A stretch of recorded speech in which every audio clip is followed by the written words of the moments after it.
Hello, Bob, indeed. Guys, it's episode number 2. We're doing big things here at All New, All Different Number One Comics Podcast.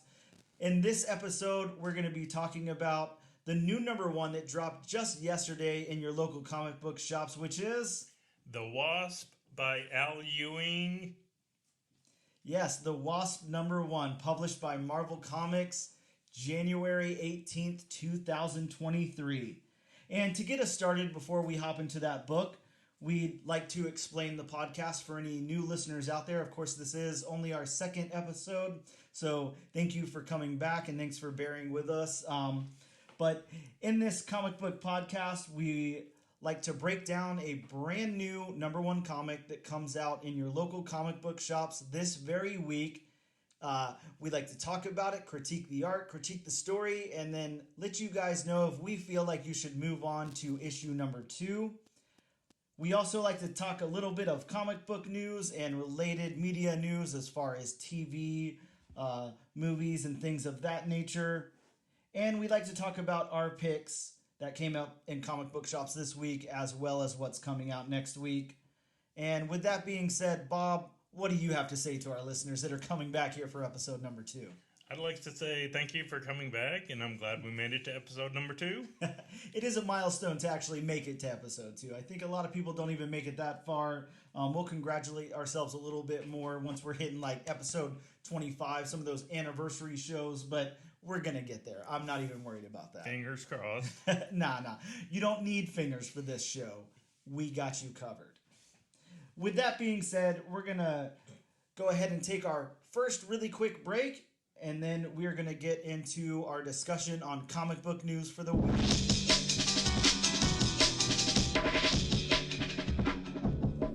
Welcome back. So now we're going to discuss some of the comic book news that's dropped this very week. A couple of different things going on in the comic book community. And to start us off, I wanted to talk about a little book that is on Key Collector's top 10 list for this week, as I did last week. Last week, we talked about the World's Finest that was up there with the Paul McCartney cover. Now we all know that there is another World's Finest that's pretty big. It's a Jack White cover that's kind of taking over the secondary market this week. That's not the book I wanted to talk about, though. I did just want to drop that out there. But I wanted to talk about The Last of Us, American Dreams number 1, which was actually, I don't have the publisher in front of me, so I don't know who published that book. But either way, it's a comic book adaptation of the video game, which is now an HBO television show. Bob, have you seen episode 1 of The Last of Us? Do you have any history with The Last of Us? I don't. I never played the game. I had a friend who watched it, and he said it was amazing, and I've heard good things from it, and that it follows closely to the source material. Of course, there are going to be fans, just like comic book movies, who, unless it's 100% accurate, it's going to be, oh, they should have cast this actor, they shouldn't have cast this actor, this should be different, that should be different. But again, when you're trying to translate a media like video game or, a comic to TV or movie, you're going to have to change things. Marvel does it all the time. It's just, if it's done in good taste and it still has a little bit of source material, that's what makes it okay. It's just when it, variates from the source material and it doesn't even look like anything like what it was based off of, that's when, it's bad. Yeah, that does usually get people pretty upset. We were talking a little bit before the podcast about the Scooby-Doo spinoff show that's also on HBO Max, Velma. And while you haven't seen the show, I did watch those first 2 episodes that dropped. I can't say that I particularly enjoyed them or that it held my interest super well. But I do believe that there's a place in the world for stuff like that, whether it's faithful or not. I think that the 9% on Rotten Tomatoes is just pure hate on the internet's part. But there's always going to be Rotten Tomato trolls. Of course. But I do believe that, look, it's pretty okayly executed. I'm not going to say well executed. The voice cast is fine. Some of the story beats are a little out there, but it's not for me. I don't know who it's for, but I don't think that it's the worst thing I've ever seen by any means at all. So I do want to point that out. But you were talking a little bit about being faithful. I have at least heard from everybody who knows the source material well that this is one of the most faithful adaptations of a video game out there. They apparently did a really, really good job. I watched that first episode and it was wonderful. I really enjoyed it a lot. It seemed longish, but I had no problem with it. I followed along the entire time. I wasn't picking up my phone or anything like that. I had a wonderful time watching it, and you can see they inserted some shots in this episode that are just straight out of the game. Like they are exactly from this game, and that's what they went for. So I think they did a pretty good job from what I'm hearing. Again, I don't have any weight to throw down because I haven't played the game or read the comic, but I did like what I see, and I will absolutely be tuning in for episode number 2. So what you're saying is the pacing was done well. Yes, absolutely. Pacing was done well. I think it was casted very well. Pedro Pascal doing some amazing work in there. It's as he does. Yeah, it's really good. I like it a lot, and I'm really excited to see episode number 2 drop. One of the other things, this was just a small bit of comic book news, but I don't know if you saw this out there in the internet universe. Colin Bunn has started his own horror imprint or publisher called Outer Shadows. Really cool. I'm really stoked about that. I wasn't able to tell exactly what he was planning on doing with it, if it's strictly comics, if it's comics and graphic novels, if it's strictly graphic novels. I couldn't tell exactly what was going on. It looked like I was seeing a lot of hardcover things, so it might just be graphic novel stories. Colin Bunn, a modern master of horror. I don't know how much experience you have reading Colin Bunn. Not much? Okay. Well, Colin Bunn has done some great stuff over at Marvel, the Marvel Monster stuff and everything. Colin Bunn does some great independent work. He's a really good writer. He's a really great world builder, and it's cool to see him get his own imprint. On the next little bit of news, something that I had you watch this week. I think you know exactly what I'm going to say right now. I do. Bob, why don't you go ahead and announce what we watched? So, Dan had me watch the Moon Girl and Devil Dinosaur trailer. And for those of you who have not watched it, I do not know much about Moon Girl and Devil Dinosaur, besides the fact that she's one of the smartest characters in the Marvel universe, if not the smartest. Yeah. And it's definitely geared more towards kids, as is the title of Moon Girl and Devil Dinosaur. Sure. Says it is. The casting is really well. Lawrence Fishburne seems like he's going to be the big bad, which... yeah. And who doesn't love hearing Lawrence Fishburne as a voice actor? He's got that James Earl Jones voice presence where it's just menacing and just... Yeah, I was excited when I heard him on screen. So I'm definitely going to give it a shot when it comes out. I'm not sure exactly when it comes out. Yeah, I don't remember when it drops. I guess that information would be nice to have in front of me. But I do know that, look, as far as Moon Girl and Devil Dinosaur as a television show, I always read the comic. I'm even reading the new volume of the comic. But... Okay, so it's dropping on February 10th. So less than a month from now, we're getting this show. But I will say this about it. It reminded me a lot of that early 2000s, before we got into the 2010s, what was going on Nickelodeon and Cartoon Network. Yeah. That kind of thing. That kind of daytime, almost Saturday morning cartoon vibe that... Almost kind of computer animation mixed with hand drawing. Sure. Is what you're saying. Yeah, the Danny Phantom, the Powerpuff Girls type of animation style. Yeah, That's a good comparison. It might be a little cleaner than that. But it is. It it really reminded me of that. It looks like a lot of fun. Look, Bob, we're not the target audience for No, this. definitely not. But that's okay. I don't think that there's anything wrong with that. I can't lie and say that I haven't enjoyed an episode or two of Spidey and His Amazing Friends or... Comic books in general aren't really targeted at our age demographic. Sure. I mean, we still are avid comic collectors and readers, so... And that's where... Look, we're not here to jump into politics. That's not something that our listeners probably came here for. So that's fine. But I will say that, yes, you are correct. We always have to remember that comic books, for the most part, especially from the big two, are being geared towards younger readers. They're trying to bring in new readers who are familiar with Batman, Spider-Man, Wolverine, all of those kinds of characters.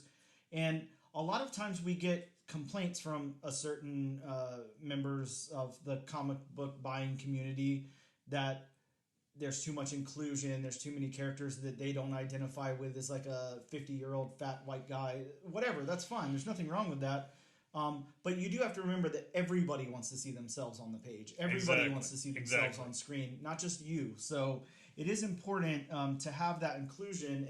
And like you said, this is made for a younger audience. It's probably geared at a younger female audience that's empowered, and that's good. We need that because guess what? We need awesome up-and-coming women in comics. We need awesome up-and-coming young girls to read comics, to get into comics, to create new characters, to move forward with comic books in general. And that's why you get characters like Kamala Khan, Yes. a Muslim superhero, or Lunella Lafayette, an African-American superhero Exactly. from New York, or, you know, people like this, because like Daniel said, everybody wants to be seen in print.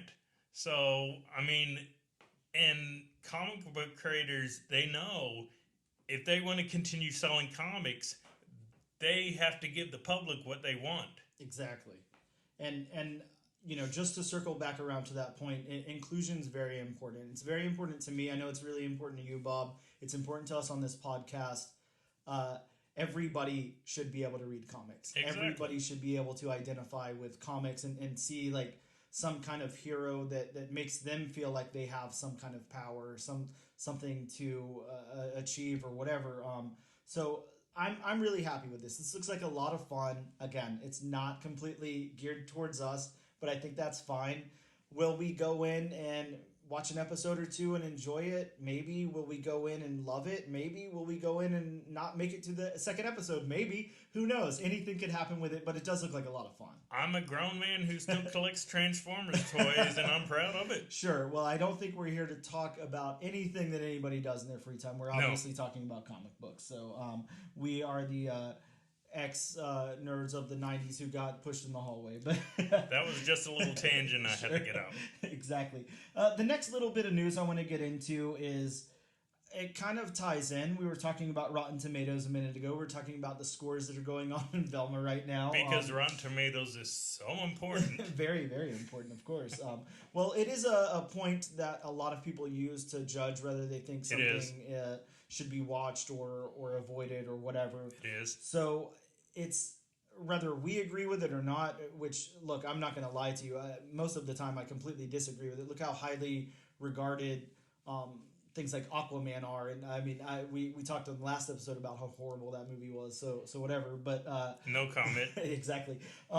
But Rotten Tomatoes presented its Golden Tomato Awards for the best reviewed movie and TV shows of 2022, and I just want to talk about the two winners in each category: the best movie and the best TV show.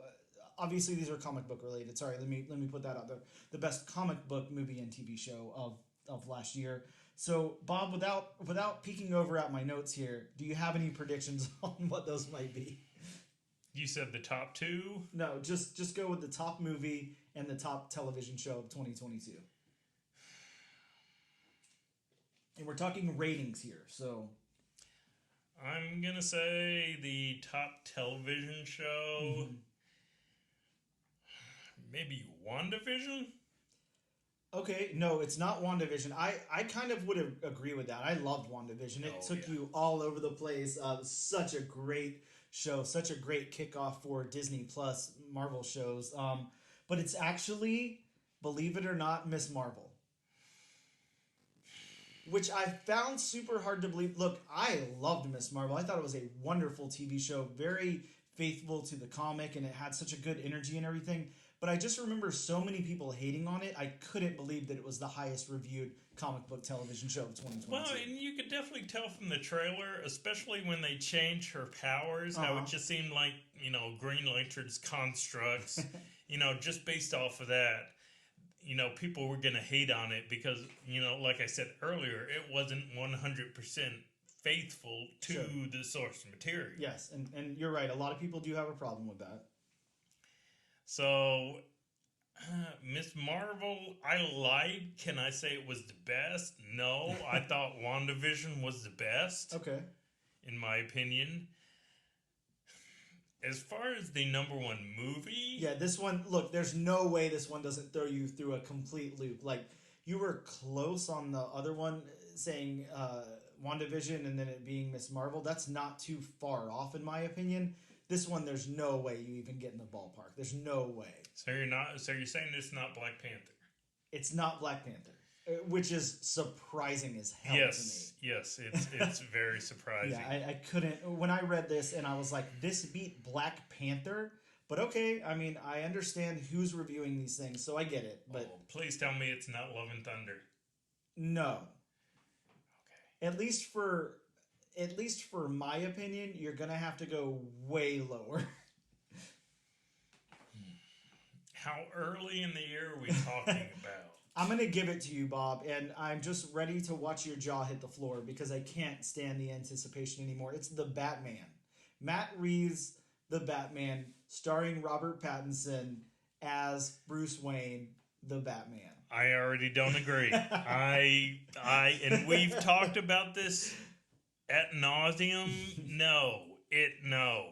Yeah, I think we've made our feelings known about this. Yes. Is it the worst movie ever made? No. I don't think so, but I honestly couldn't tell you because, look, I have tried to watch The Batman 6 times. 6 times I sat down to watch The Batman, and I can't make it 30 minutes into the movie. It's so boring to me. I have no clue what's going on. It's so dark and boring. It's a DC movie. Sure, but even the Nolan stuff, I had to get over like a speed bump to get into, but I was able to get into. Even, look, I'm sitting here telling you I sat in the theater and watched Aquaman and then watched it again after that. I've watched the 4-hour cut of Justice League. The Batman is horrible. What the hell? How is this the number one movie of 2022? The best reviewed comic book movie according to Rotten Tomatoes. I think that we can all agree that there's something corrupt happening at Rotten Tomatoes. Again, Rotten Tomato trolls. I mean, I'm sorry, but that movie at 3+ hours of runtime. Such a drag. Okay, and don't get me wrong. I liked, Paul Dino's Riddler. Mm-hmm. I mean, a lot of people say, and I agree to a point, that he was a stand-in for the Joker. Considering what the character of the Riddler is. Yes. And I do agree with it. Granted, they introduced the Joker at the end, but I don't know exactly what that abomination was. But this movie is a 3+ hour slog fest. I mean, it got to a point for me where it's kind of like I'm pausing on HBO Max, and I'm just like, how much time is left in this movie? How much longer do I have to sit through this? Bob, I couldn't, it's no lie. I'm going to reiterate one more time that I have sat down 6 separate occasions in all different moods. One time I was pissed, one time I was happy, one time I was stoked to watch it, one time I was sleepy, one time I was awake. It's all across the entire gamut of feelings about this thing, and I just can't make it into the movie. It's just not working for me. Well, the scene that you can tell this is going to be a long, boring movie when those thugs are just attacking that man on the railway platform. Yes. And Batman just slowly trudges, and all the guys are looking at him. It's kind of like, really? I mean, nobody attacks him. He just walks slowly, and he's able to win the fight. I mean, Yeah, this was, look, in my opinion, I'm going to break down what I think about my feelings of this movie being held in such high regard from last year. I think that it was the perfect storm of, number one, it's Matt Reeves. So regardless of if it's good or not, it automatically was given a pass. It's kind of like a Martin Scorsese movie that, I've talked about that before.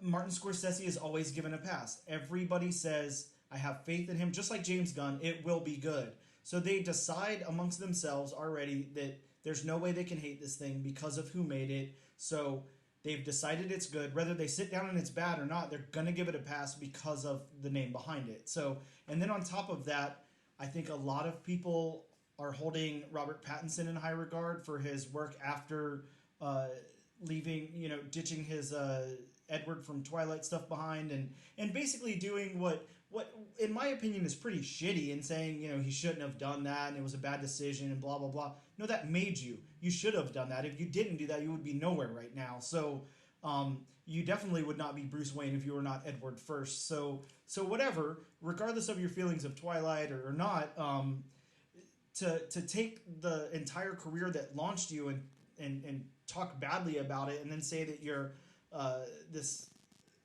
I don't know, highly regarded actor now it's kind of bullshit. I really don't like that vibe that gives off. I think it's a bad vibe to give off. Look, you were in a teen movie. You were younger. It launched your career. You should be happy for those things. Deal with it. Yeah, be grateful that you have a career now. So those two things, and then on top of that, it's Batman. Batman's always given a pass. Everybody wants to see every Batman thing.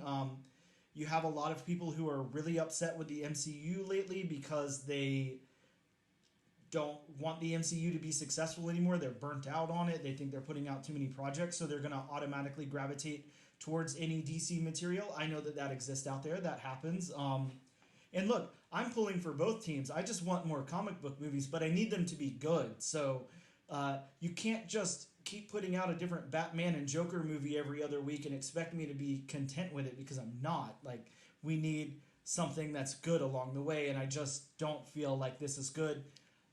I'm not saying my opinion really matters because I haven't sat through the entire movie like you have. So who knows? Maybe I'll get that other 2.5 hours in at some point, and maybe it'll turn around for me. But from what I've seen, I'm really not enjoying it. Just pause it at the halfway point. Get up, stretch, go to the bathroom, get a drink, get something to eat. Because you're going to be in for a chore. Like I said, I had to pause the movie, and I had to even ask myself, how much is left in this movie? Yes. Yeah, and I feel you. That's what I had to do to the Snyder Cut of Justice League. And the good thing about that was, at the very least, it was broken up, episodic. So you could do that. You could say, okay, this part is wound down. I can pause. I can go make some food. I can run to the bathroom. I can turn it off and come back tomorrow, whatever. But a 3-act structure superhero movie is not set up like that. So I will say, for the Snyder Cut, as far as what we originally got, the Snyder Cut made it more of a free-flowing story, whereas the original, I guess you would call it the Joss Whedon cut, just seemed like scenes thrown together. Sure. And let's see what works. Yeah, I can completely agree with that. But again, we wanted to present that little bit of news out for you guys and have a discussion on it. With that being said, we're going to take our next break. Guys, we'll be right back to talk about what is new at comic book shops. And we are back. Guys, we are going to be talking about what's new at comic book shops this week. Some books that we feel like maybe were important, milestone issues, event issues, new number ones, whatever, before we get into our review for the week. So some of the new things that were out at comic book shops this week were Dark Horse's White Savior number 1. DC had Batgirls number 14, which is a silent issue. I'm really excited to crack that one open and check it out. I really like silent issues. They're few and far between, and when they're done well, they're awesome. I've never read a silent. Explain to the listeners and explain to me what a silent comic is. Okay, so a silent comic is completely devoid of any word balloons, any dialogue, anything at all. It is just pictures with no words other than the title at the beginning, and that's all of it. They're actually a lot of fun. Like I said, when done right, silent issues are really cool. I'm trying to think of some really popular ones. There is the G.I. Joe silent issue. That's a really popular. I believe it was based on Snake 21. Eyes, wasn't it? Yeah, it's issue 21, and that was a big silent issue. But yeah, they've been all over the place. There's been lots of silent issues throughout comic history. There's Batman and Robin 18 was a silent issue. New X-Men 121. Daredevil 28 from I think that was the third volume of Daredevil. There's been some Punisher silent issues, some Hulk silent issues. There's some really cool stuff out there. I can think of a Fantastic Four silent issue, but I cannot remember at all what the numbering was on that. Again, silent issues can be really cool. You're in the middle of a comic book run, there's a story going on, and then you get to this issue and there's just absolutely no dialogue. But if it's scripted right, if it's illustrated correctly, it can really do something really cool that maybe it couldn't with that dialogue injected in. So that was a cool issue that came out this week that I'm excited to check out. We also had the one-shot in the Batman One Bad Day universe, the Bane one-shot, with, about 14 or 15 different variant covers with Bane on them. So if you're collecting all of the Batman One Bad Day stuff, or if Bane is just your favorite supervillain, then there's that. We got part 2 to the 1 Minute War in Flash 791. I don't know if you have been reading Flash or if you have any experience with the 1 Minute War. The 1 Minute War, I'm so stoked on. It's so cool. It's just this war, this entire war that's taking place in the Flash universe in 1 minute, but of course in the real universe it's just 1 minute of time. But in the Flash universe, that 1 minute is a very long time. So this entire war is taking place. They've introduced a new character named Miss Murder. It's super cool. I really like it a lot. I'm really looking forward to checking out that second part of it. With the Lazarus Planet tie-ins, we have Assault on Krypton 1. That's a one-shot. We got a big milestone issue, Nightwing 100. And then from some more independent series from over to Image, we got Immortal Sergeant #1. Bob, we talked about possibly doing that as our episode this week, but then we changed over to the Wasp. I don't know if you remember much about the solicit for that issue, other than we kind of agreed that it sounded like a buddy cop thing written by Joe Kelly. It did. So that sounds pretty cool. Again, I haven't cracked it open yet, but Joe Kelly, I have a lot of faith in. I'll give anything that Joe Kelly does that first issue shot, of course. And if it doesn't, convince me from there, then I'm not moving on. But I Kill Giants was one of the best miniseries I can think of in recent memory. So Joe Kelly does some cool stuff. From Marvel, we got issue number 11 of Hulk. And this one's really interesting because Donny Cates and Ryan Ottley have been doing this volume on Hulk together the entire time. With this issue, it is just Ryan Ottley. There's no Donny Cates writing. It's all scripted by Ryan Ottley and illustrated by him. So I'm excited to see what that's all about. See if it gives me Invincible vibes. See what's going on with it. Vault Comics has a second volume of Barbaric with Hell to Pay. Scout Comics has Lost Souls Haywire issue number 1. Aftershock has volume number 2 of Maniac of New York, Don't Call It a Comeback.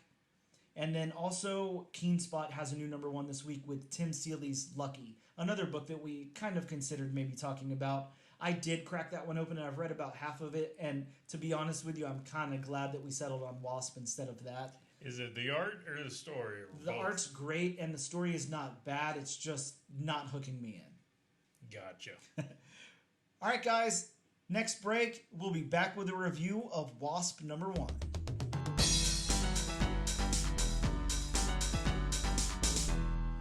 And we're back.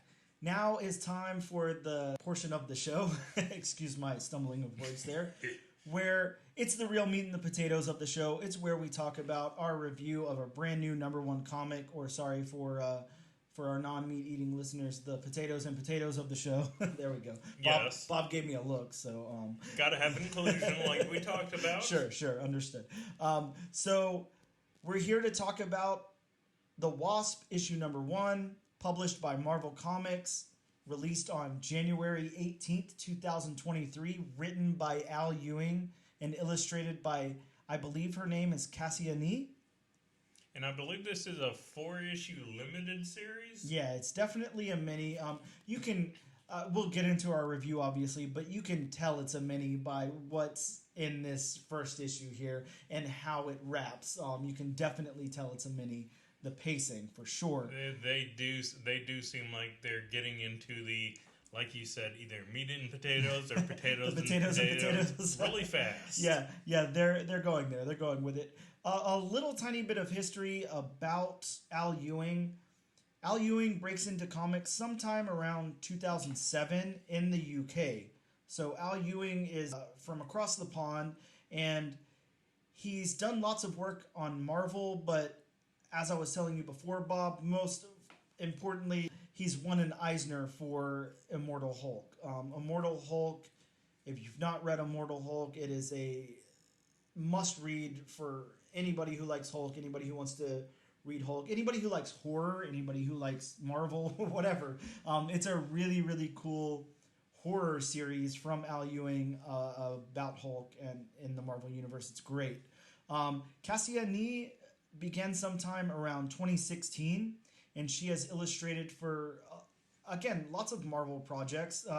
Mainly, she was on the Mockingbird series. I don't know if you read that Mockingbird series. I cannot remember the writer's name off the top of my head, but that series was wonderful. I loved that series. I think it was a 9-part. It was really, really good, and I remember loving the art, so I'm happy to see her back. She also did an adaptation of Overwatch, and then for Image Comics, she did Man-Eaters, which I don't know if you've read Man-Eaters recently.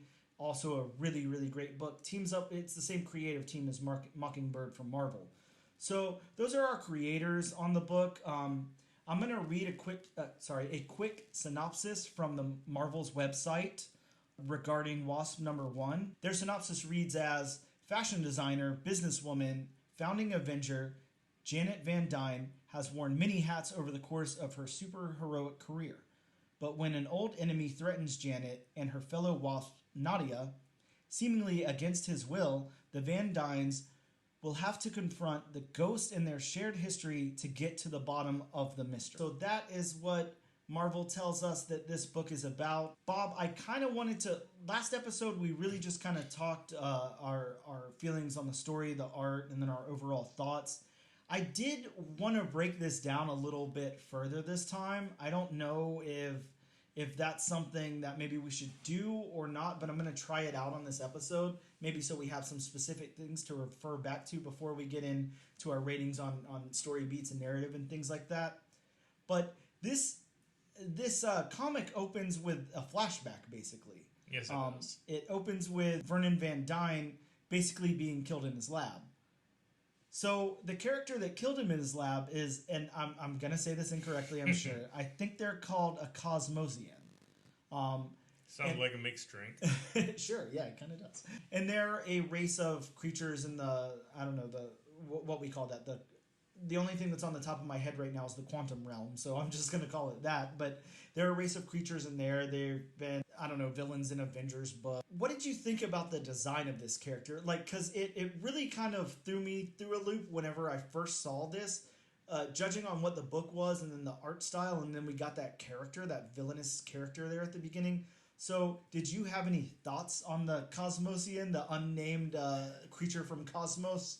Well, to me, not knowing if that was an established character or Sure. not, which I came out to find out later on, that character was established.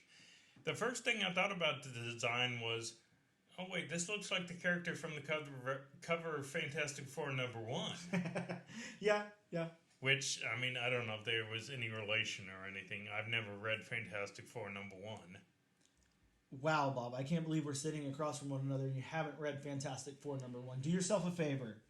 I probably have at one point in Look, time. it's cheap right now in the secondary market. You got no problem getting a hold of one of those. But some of those Silver Age books, like we've talked before, are just hard to follow. Yeah, I'm not even gonna lie. I know you're a big Avengers fan, Yes. but some of the Fantastic Four Silver Age as well as the Avengers Silver Age stuff is hard for me to get into as well. Some of those are really hard just because of some of the, and I love Stan Lee. Everybody loves Stan Lee. Of course. Rest in peace, Stan Lee.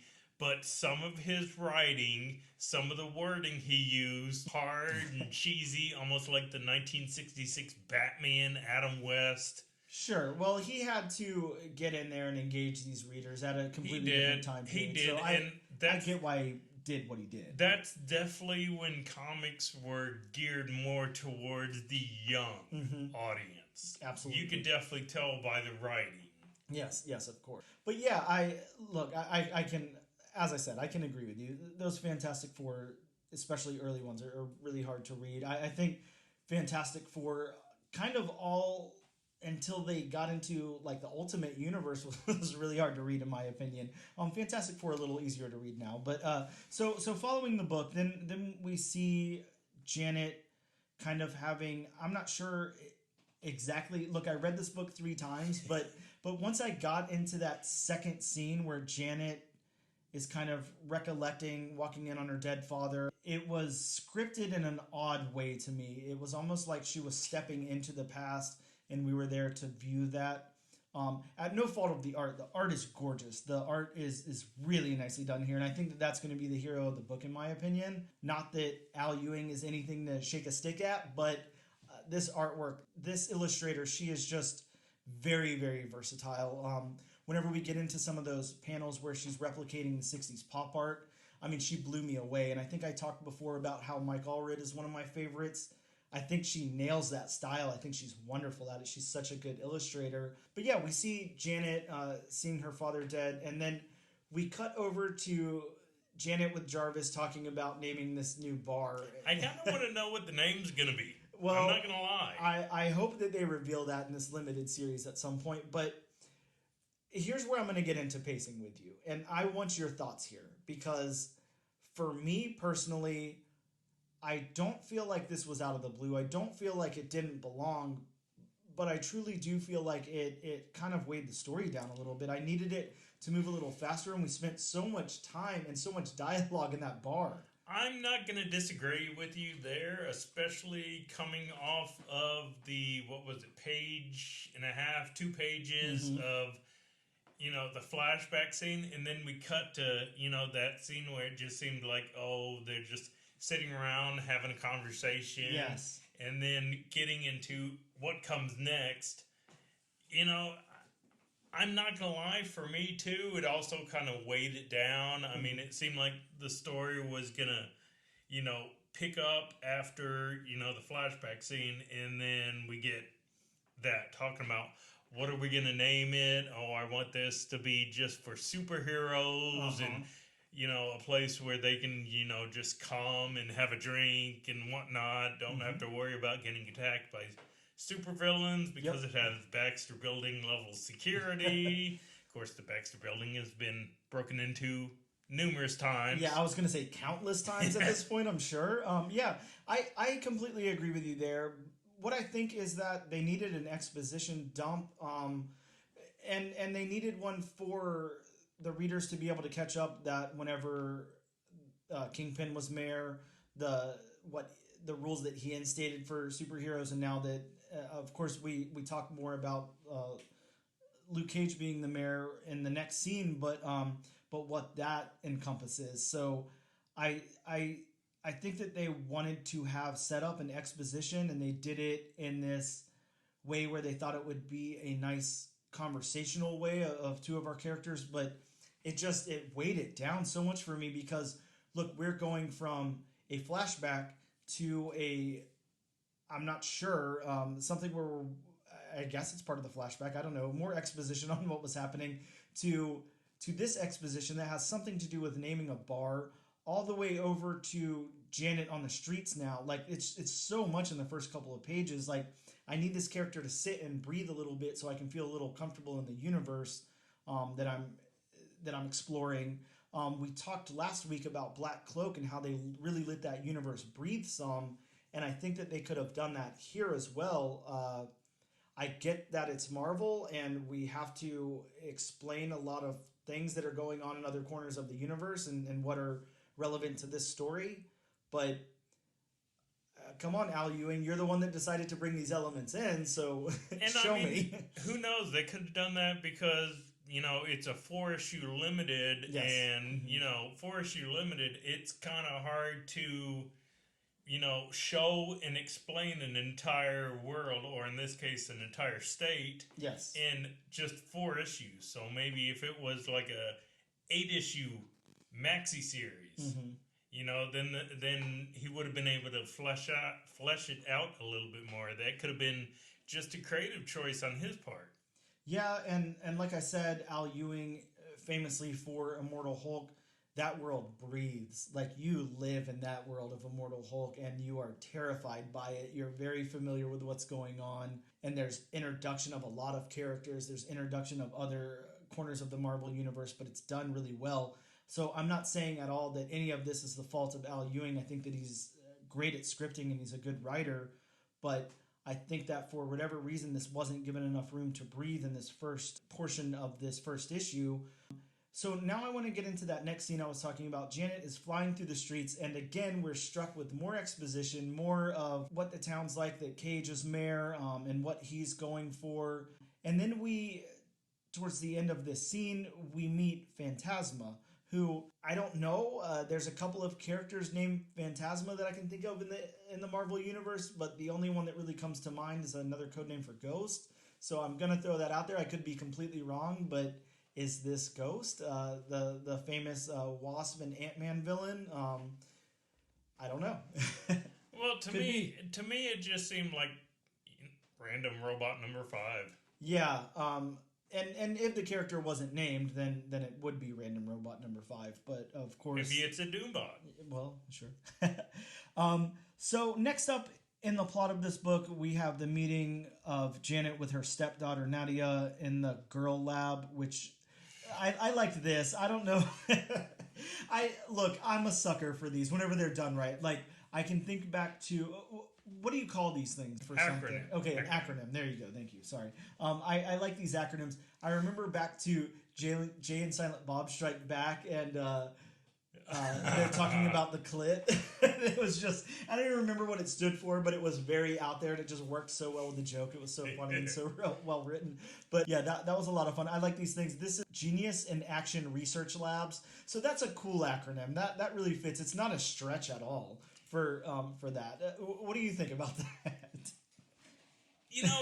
When I first saw it in the word bubble, I was like, what? But then when I, read what it stood for, I was like, you couldn't have come up with a better name. I mean, I'm sorry. I just thought it was kind of on the goofy side. But then again, I mean, Marvel has some goofy names Sure. Goofy acronyms. I mean, we all know SHIELD is great. Yep. I mean, SWORD is good. Can I call it great? No. I mean, AIM. Yeah, and I mean, there's got to be countless others. Those are some of the big ones that I can't even think of any off the top of my head, but there's a million more.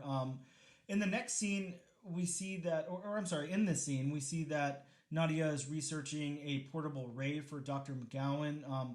Dr. McGowan is one of the characters introduced in Immortal Hulk. So for somebody like you, Bob, who hasn't read that run of Immortal Hulk yet, I guess it wasn't too important, that character so far at least, to take you out of the story and make you think I have to know who this is, just kind of like a nameless doctor. Dr. McGowan is, from what I remember about Dr. McGowan, is she got really big on drugs, on some kind of drug. She got hooked on some kind of drugs to her detriment. But obviously Nadia's saying some like nice things about her here. She's like, she's nice, she's whatever. So I'm interested to see if that comes back up where it goes. And then we get, what to me is kind of the downfall of the issue. I don't know if you're going to agree here or not.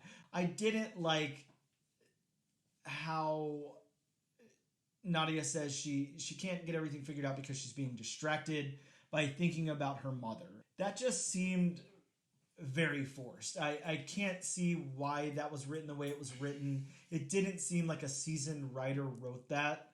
It it seemed very amateurish in my opinion. To me, the whole thing with that, and it did kind of drag the story down. But to me, that's just like a movie MacGuffin. Yeah. It's just to move the story along.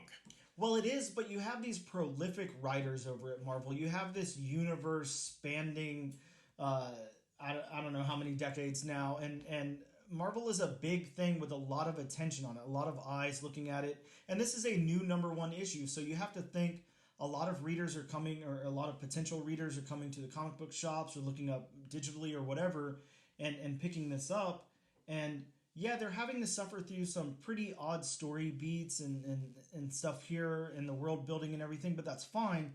But I think once we get to this scene where Nadia has to explain to her stepmother, I'm so distracted in my work because all I can think about is my real mother, and why? Like, what caused this conversation to happen? Now, it wouldn't have been hard for Janet to get into the office and see her stepdaughter crying or something. Maybe she was looking at old photos of her mom, but and it was just starting to bother her. all of a sudden bring it up. Yeah, it just seemed out of place. It seemed like, again, very amateurish, not something a seasoned writer would write. So I am wondering why that choice was made. But again, we're not going to get that answer here. But I did have to point that out. So in the next scene, she learns about her grandfather, whose name is, I guess, Janos. I'm not sure how to pronounce that. Janos, I'm guessing. Okay, yeah, I went with Janos as well. I believe they're supposed to be Hungarian, I think is what it said. Sounds Hungarian. And I couldn't even pretend to pronounce the last name. I'm gonna say, yeah, Trovoya. That's what I got. Something like that. Janos Trovoya. Yeah. So she learns about her grandfather, who I'm guessing she didn't know about before because she doesn't have a lot of family history. So that's fine. I don't have any problem with that. Then we get into that next scene, and it's another flashback. It's a double-page spread flashback. And here, in my opinion, is where that art really takes off. It really shines. I really, really enjoy Kasia's, and I believe that's her name, Kasia. I think that's what we called her. I really enjoyed what she did with this pop art here. She drove us back to the 60s in comics. She did all of that heavy like pixelation, that color pixelation. It looks outstanding.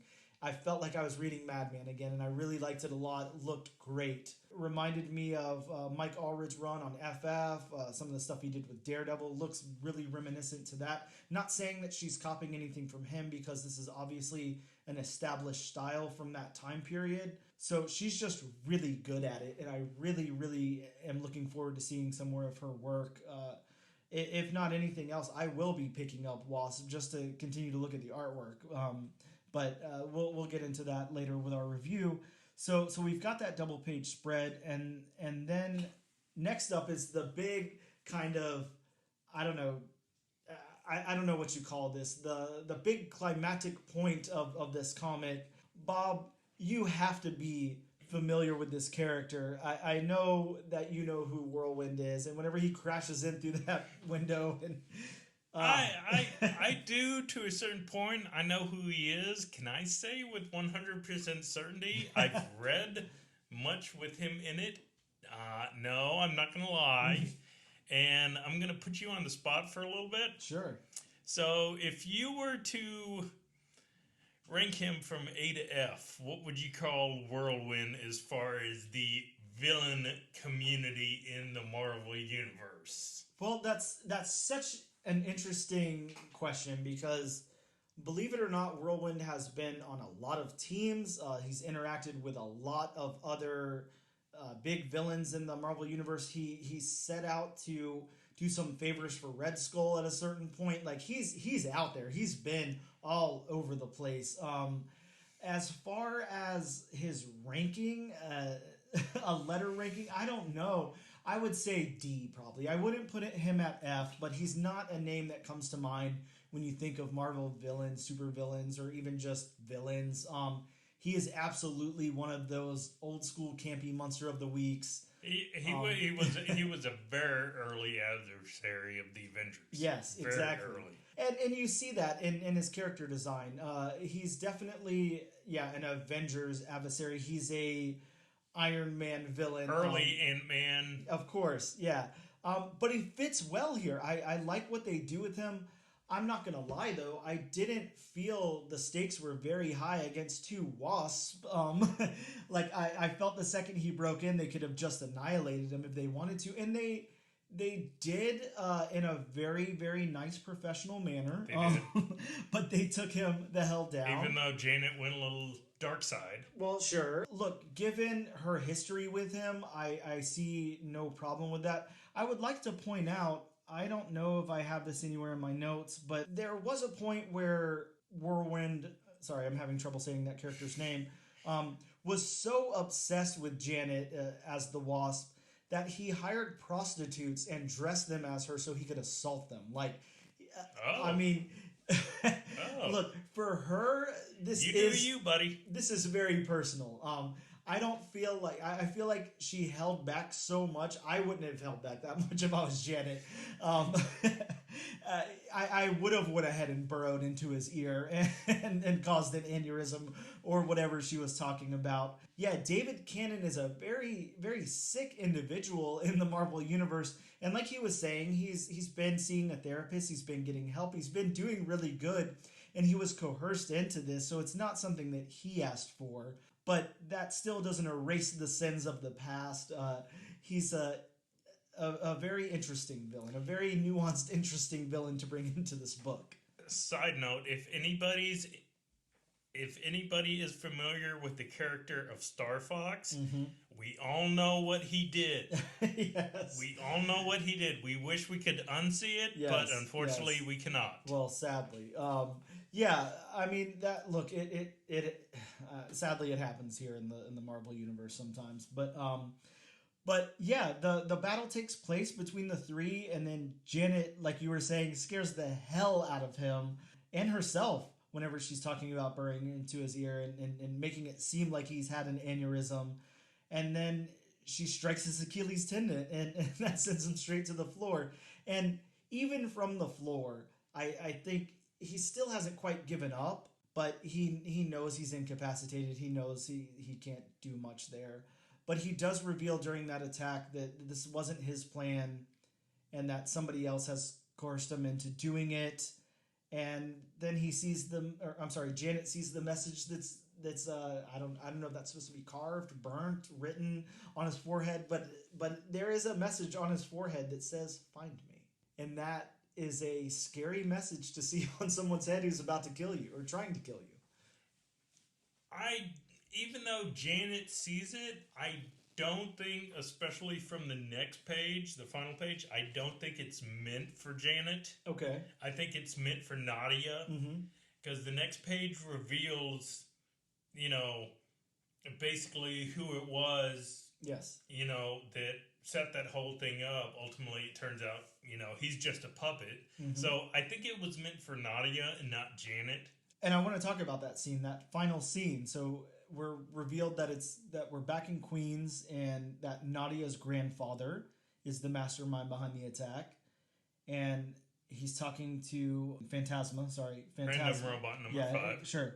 And he promises to kill both of the Wasps. And who is standing behind him, Bob? The giant Cosmosian. Again, we don't know how to say the name, the race of these people. Jabba the Hutt. Sure, pretty much. Who did you get the impression that he was being controlled by that, or that he was in, I don't know, cahoots with him? Like, what was going on? What was your initial thought? Well, and this is where the art comes in, just by the fact that his eyes were like that white color. Yes. I mean, that usually signifies from an artist that, okay, he's being mind controlled. Especially when the villain, the Cosmodium, is right behind him. Yep. Yeah, and it's such a... If you're not following along with us with the book in hand, or if you haven't read the book yet, you're definitely going to want to look up that last page. It's some wonderful art. like I said, there's some really wonderful art in this book. The art really takes center stage. I think I've pointed out more than a few times that I've had some problems with the narrative here, but the art, I can't say the same thing about it. It's wonderful, but definitely you're gonna want to look up at the very least that last page. It's just some wonderful art. The characters, the character of Nadia's grandfather, and then the Cosmosian, just really really cool art there. The dialogue that's written in her grandfather's voice has that cool, I don't know, possessed quality to it. It's really cool. So I like that a lot. So look, we basically ran through the issue here. We talked along the way, but I do want to ask you your opinions about some of these things as we break it down. So the story in general, the beats in the story, how do you feel that this went as far as those story beats, on what they hit on, how they got there, how we got to the next beat? What were your thoughts? Overall, I thought they hit, the story beats on a good note. I mean, there were some slowdowns. Yes. Like, the bar scene in particular. I mean, they were doing good on their story points. It's like her father gets murdered and they're trying to figure out why in the flashback. And then all of a sudden we get to that, slow paced, oh, what is my part going to be named kind of thing. And then, she flies to have lunch with their daughter. And yeah, that whole story point of how she can't work because she's distracted by thinking of her mother, that was kind of like, why are we supposed to think that? You haven't explained beforehand anything about that, and the whole fight. And I think for the most part they got across the story beats. As far as how they got there, I'm not gonna lie, there could have been better job at doing that. Yeah, I agree. I think the problems that I had were a little bit more than half of this book was done really well, and a little bit less than half was done poorly, in my opinion. As far as the story beats, I think that the way it opened fine. I think once we got out of Janet's flashback and we got into the bar scene, and then we got into that flying around the city scene, and then we got into the scene where Nadia was in her lab and she had to explain how she was distracted because of her mother. I think all three of those really took the story down, in my opinion. Those beats, the way that it hit, I think you're right before. I think Al Ewing is a good writer and he knows what he's doing, but he's got to condense this down into 4 books, so that's going to be a huge challenge. But I think that maybe if the story is too large for you to tell, maybe you should condense it down and tell a different story. Maybe you should adjust so you don't have to throw all of that in there. It's not even exposition dumps at a certain point, because it's just a way to bring the story down whenever the story that you're trying to tell could be told in a different way. You have to get creative. You have to figure out how to do with what you have. It's a Marvel comic. It's going to be X number of pages with ads, and it's going to be 4 issues, and that's what you've got. Do I think something like this might read better in trade?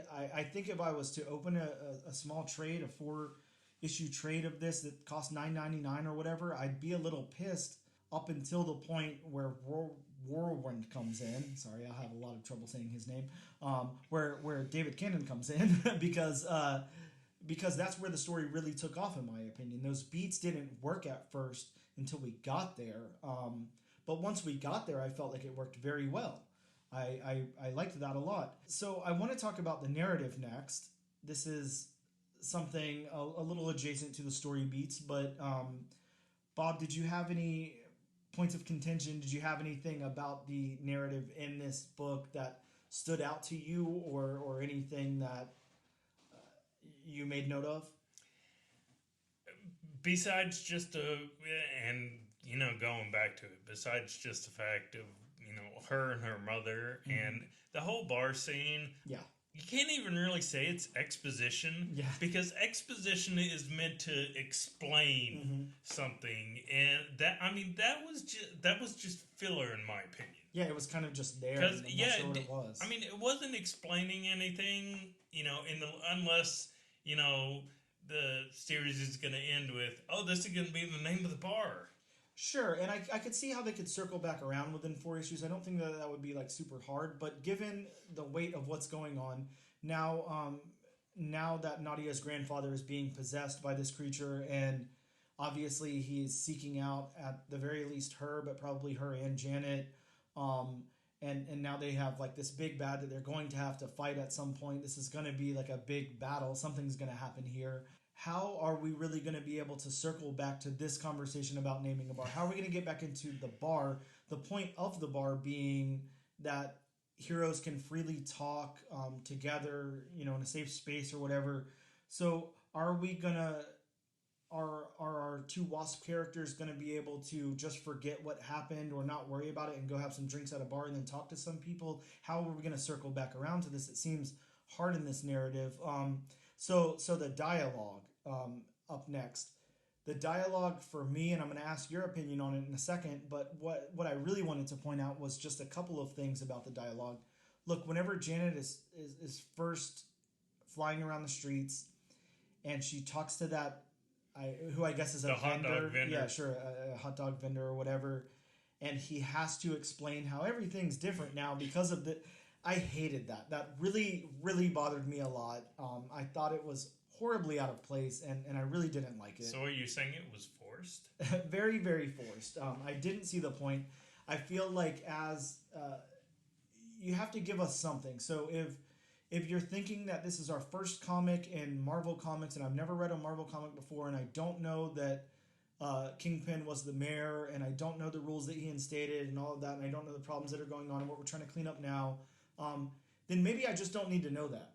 Maybe that's an Easter egg for people who follow all along with everything, and the people who are just picking up this comic don't need to know that for any reason, because what is the purpose if you can't naturally make it come up?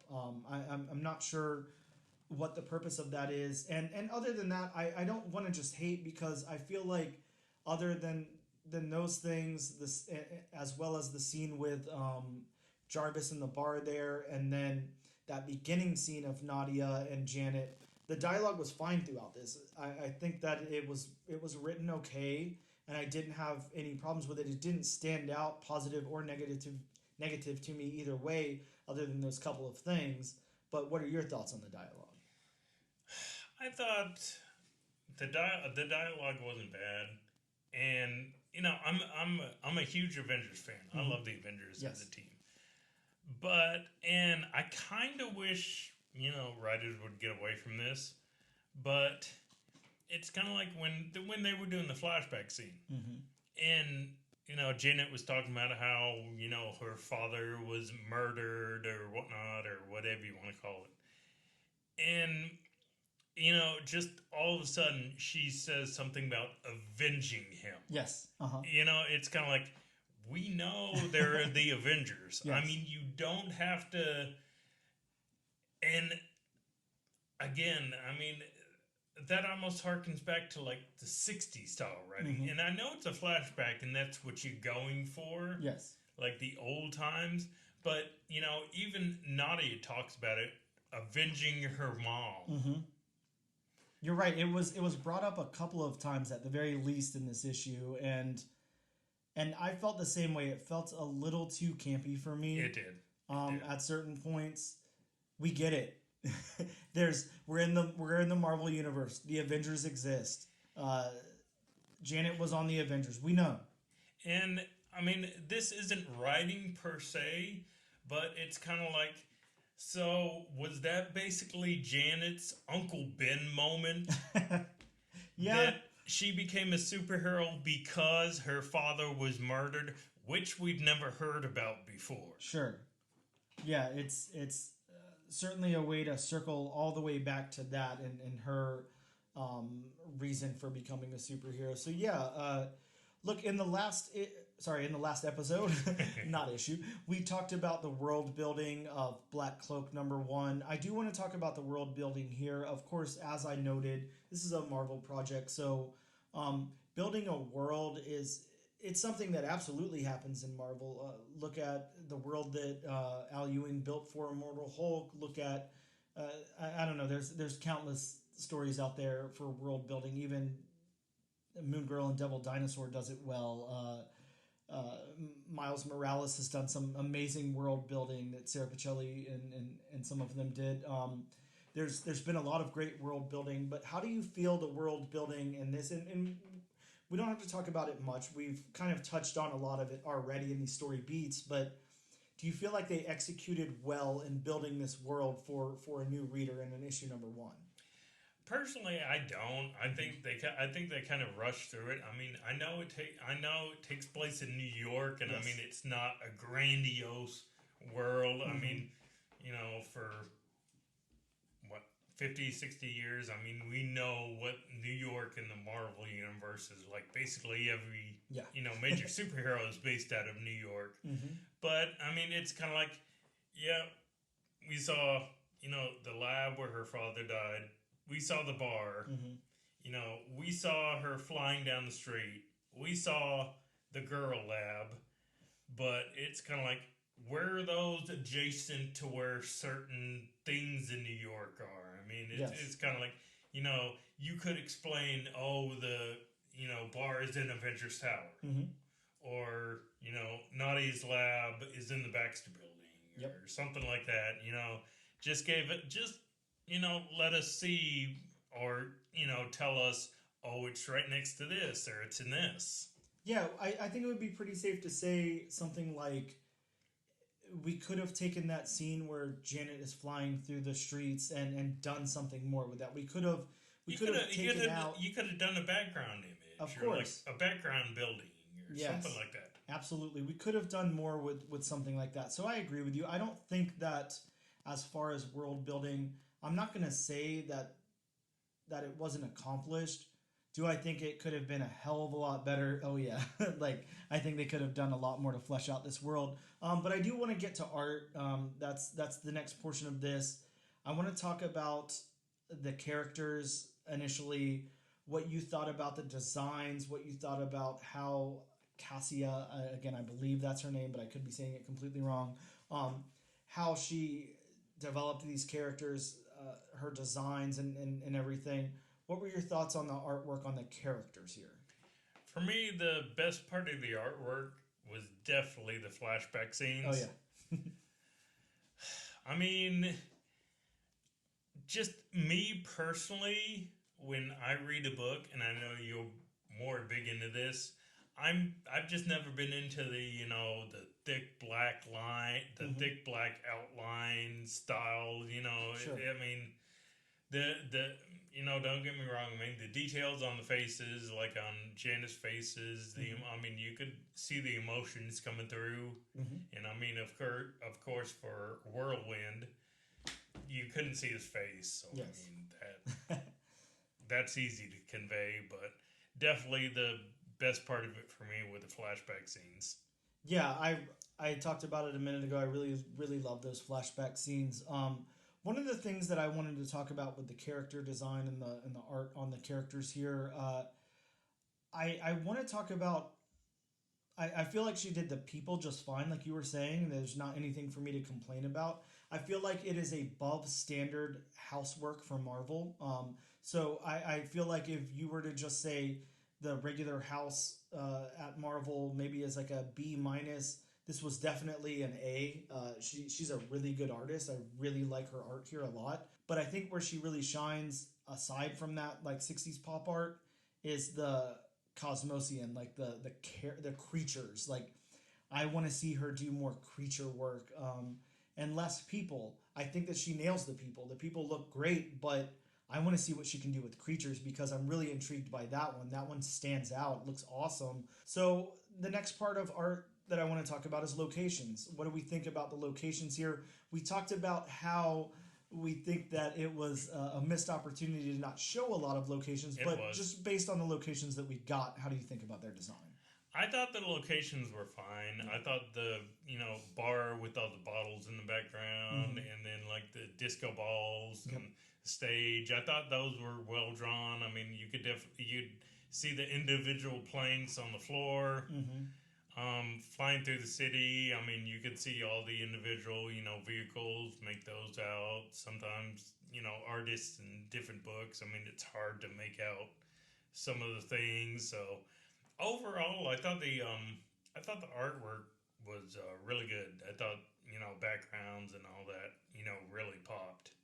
Yeah, I can definitely agree with that. I think that there's not even anything for me to say on that. You kind of nailed it there. Those locations look good. The backgrounds look wonderful. That is something that I wanted to talk about, and you kind of talked about it there already. So there's no dog appearance, but the backgrounds here are done very well. I had some issues last week with the backgrounds on Black Cloak. I thought that they were kind of left a little too plain at times. Kind of rough. Yeah. This, again, has more of that Marvel house style that we're familiar with in reading Marvel comics. But there is a background. There's a good background. You can tell that she took her time on those background characters and everything. There's no blurred out faces. There's no three-fingered hands hidden in the background or anything. She really fleshed this whole thing out in her artwork. So I really appreciated that and thought that it looked great. So the last thing in art that I want to talk about is the colors. Again, I don't think she's her own colorist. I believe someone else is. I again have failed at identifying the colorist on this particular book, but let's talk about the colors either way. How do you feel they mixed with the story here and the art? Did anything pop out to you? Do you think it just fit into the background well? What are your thoughts on the color? I thought the coloring was great on the backgrounds and the characters, especially the flashback colors. Oh, yeah. I mean, they were still vibrant, but they had that little bit of muted quality, which you could tell was supposed to be a flashback. Yes. And then, I mean, recreating Ant-Man's classic suit. Mm-hmm. I mean, so, yeah, I thought the colors were great. Yeah, and I don't have much to say off that either. The colors are done wonderful here. They did a great job. Colors look good. It fits the art very well and fits the style of the book very well. Great job on the colors. So we're going to ask our important question here. You heard me and Bob's thoughts on the story, the beats, the narrative, the dialogue, the world building, the art, the character art, the locations, backgrounds, and colors. Bob, do you plan on continuing to issue number 2? Probably not. I can't say for sure. Okay. I mean, it's a great book. Mm-hmm. And, I mean, there is the personal thing to me about the Wasp. Yes. That, I mean, I've just never... She's just never been a big character to me. Mm-hmm. And, I mean, again, all that being said, while it's a great book, I mean, it's not one of those, like, on last week's episode, Black Cloak drew me in. Yes. It made me want to, read more about what's going to happen. And for me, just the Wasp didn't do it for me. Is it safe to say that this is probably just a little tiny corner of like the Marvel universe that just you really don't care about? Yes, that's a good way to put it. Yeah.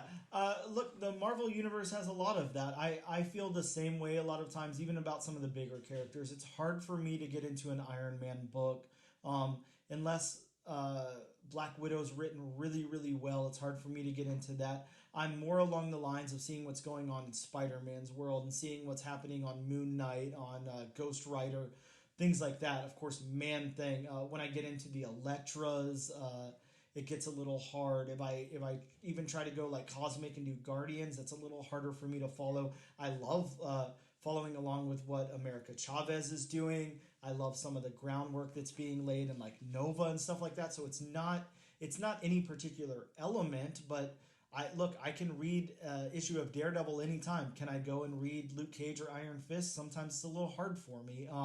I think that's the cool thing about the Marvel Universe is you can go any which way. There's something for everyone in the Marvel Universe. You have your Moon Girl and Devil Dinosaurs, and then you've got your MODOKs, and then you've got your Avengers. It spans everywhere. You can go and read Inhumans if that's your thing. There's always a corner for you to go in the Marvel Universe, and I think that's cool. So this is the corner for somebody. this is the story for someone, and I know that exists out there. I personally, when I think if I'm going to continue on to issue number 2, I absolutely will go on to issue number 2. I do want to see what happens, but I'm not that intrigued, to tell you the truth. I just feel like I told you before, it took me, I read this issue 3 separate times to soak it all in. The first time, I feel like I couldn't even repeat back to you what I read because I had no idea. That's why I read it again. And then I got a little bit more invested. And then after my 3rd read, I feel very invested now. I'm invested. I'm somewhat intrigued. But do I think that this is a book for me or a great book for a new reader who's not super familiar with the Marvel Universe? No, I don't. I think that you'd be far better off picking up Immortal Hulk and viewing Al Ewing in that way, or picking up something a little bit more accessible like what's going on now in Moon Knight or something like that. Maybe even one of the 2 Captain America books that are out right now that are really good. But yes, I will go on to issue number 2 for personal reasons. Do I suggest that everyone out there do? I think it's a fine line. I think that if you're really into the Avengers and you want to see what they're doing separately right now, then it's a good thing to check out. I can't see that it ends up with like huge stakes that go anywhere else in the Marvel Universe that are important. I see it as just kind of a self-contained story in this one universe here, and that's it. It's almost like reading a She-Hulk book, which, again, there's nothing wrong with that. I love some runs on She-Hulk, but how much weight do they hold in comparison to the Marvel Universe? Usually not much. So it kind of feels like something like that to me. But yes, to answer my very own question, I will be moving on to issue number 2. And if this sounds like your kind of thing, then I think you should too. If it sounds like it's not, then don't. And I mean, I'm that way a lot with comics. Like for the original Secret Invasion event. Yes. You know, I mean, there were like 3 or 4 titles that was a must read, but then you got those side titles like New Warriors. Yep. And like Dan just said, even She-Hulk. Yes. You know, it's kind of like they went somewhere, but they didn't really lend themselves to the overall event that they were spun out of. Yeah, I can completely agree with that. I think you are 100% hitting that on the nose there. Guys, with that said, we've got 1, I am not going to issue number 2, and 1, yes, I will for personal reasons. We're going to take a quick break, and when we come back, we're going to talk about some new books that are coming out next week. We'll see you guys in a minute.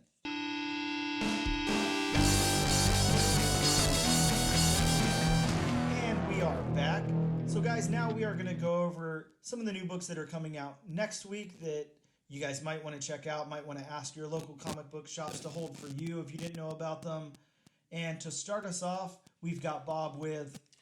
I have first Star Wars The High Republic, Blade number 2. I read the first issue and I really like where this is going. It's about a master duelist.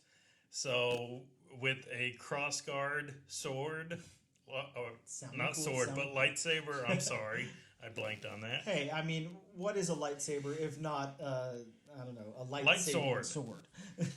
Yes. So I would definitely recommend that series. I mean, the High Republic series in general, you know, I would recommend, but definitely the Blade spinoff. Bob says add it to your pool. Next up, we're going to talk about Dark Horse has Dragon Age, the missing number 1. Not too sure what that one is, but it is a new number 1 from Dark Horse, so I will be checking it out. DC Comics has Action Comics 1051. I think it's supposed to be a pretty big issue there. Bob, what do you have next? I have Harley Quinn number 26, which personally I have not read any of this Harley Quinn volume, but I was just really interested because on the cover is the new character they just introduced from the multiverse that they're dealing with, Harley Who Laughs, which of course, Batman who laughs, so Harley has to have one who laughs. Absolutely. I think at a certain point, they're just like, there's venomized people over at Marvel or whatever. We've got to have a character of something who laughs over at DC. That's really important. Next episode, we could have the Bob and Dan who laugh. Who knows? But I wanted to talk about another one shot in the Batman One Bad Day universe. We've got Batman One Bad Day Catwoman. And we've also got Detective Comics 1068, which this one sounds so cool to me. I'm really excited about it. It's a Two-Face focused issue, and the art is split in half. So that sounds really, really cool to me. To wrap up DC, we also have the Lazarus Planet event tie-in, We Were Once Gods #1, which is a one-shot. Bob, what do you got next? Next, I have Murder World Wolverine #1, which just sounds insane. It's basically Murder World, but instead of, different contestants, it's just variations on Wolverine. So you have Feral Wolverine, you have X-23. Yes. Basically any kind of Wolverine out there. So is it safe to say we might get some Hot Claws? And I can only hope. Next up, we've got IDW has Teenage Mutant Ninja Turtles Last Ronin, the Lost Years #1. Image is putting out an Invincible #1 facsimile, and Saga is going to be returning with issue number 61. Thank God. That was way too long of a break. Please never do that to me again. I wanted to talk about a couple of Marvel books before I turn it over to Bob, since he was already in Marvel. Doctor Strange Fall Sunrise issue 3. If you guys are not checking out this new Doctor Strange mini Fall Sunrise, it is so insane. I don't do drugs or condone them, but Jesus, you might want to take some acid and just finish up this series because it's insane. We have Sins of Sinister with a one-shot. And Bob, I'm going to turn it over to you for an independent, and then I'm going to finish mine out. Well, my last book, and I saved it for last because I loved this cartoon when I was younger, and I'm sure you did too. Of course. But my last book is the Darkwing Duck #1 from Dynamite Comics. That's right. We're getting a third volume of Darkwing Duck. This one promises to be the most outstanding, so we can only most hope. darkiest. Of course. Some more independents. Archie's got Archie versus the World #1. Aftershock has Bulls of Beacon Hill #1. And a newer publisher that put out a book this week has a book out next week that sounds really interesting to me. This is Band of Bards with Coins of Judas #1. Sounds like a really, really cool book. I don't have the solicit up in front of me, but you guys should definitely check that one out. It sounds insane. We've also got a new #1 from Source Point with Nightwalkers, and then Rick and Morty gets a new #1 in its second volume from Ani Press. So those are some of the new books that we think you guys might want to check out next week. Maybe call your local shops, email them, get it added to your pull list. I'm going to turn over to Bob with our announcement of the book that we're covering next episode. Bob, take it away. I actually just mentioned this book on my list. It's actually, next week we'll be doing Darkwing Duck #1 from Dynamite Comics, written by Amanda Debert and drawn by Carlo Loro. If I got those names wrong and you're listening, I'm very sorry. Look, I think it's a pretty safe bet that they are both listening and they're both very offended, and now they've unsubscribed to the show. Thanks a lot, Bob. I appreciate it.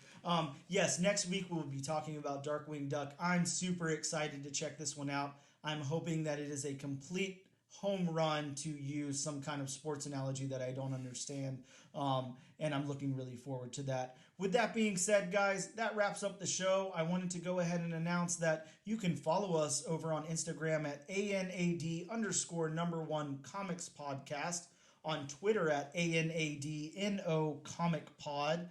Check us out on TikTok at ANAD1 Comics Pod, and you can check out the comic book channel on YouTube to see reviews, hauls, and also the posting of this very podcast itself.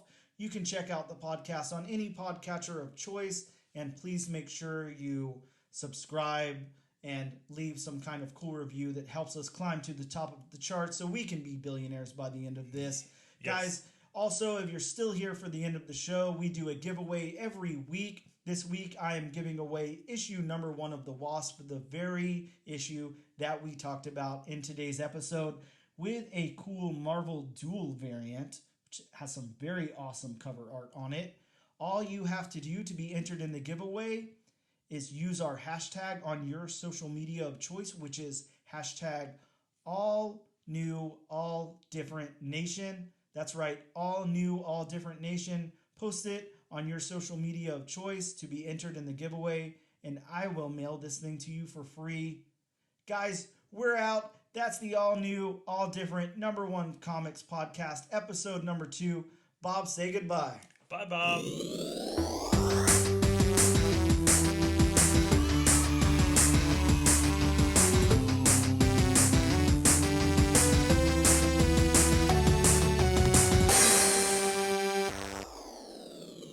Bye, Bob. Bye, Bob. Bye, Bob. Bye, Bob. Bye, Bob. Bye, Bob.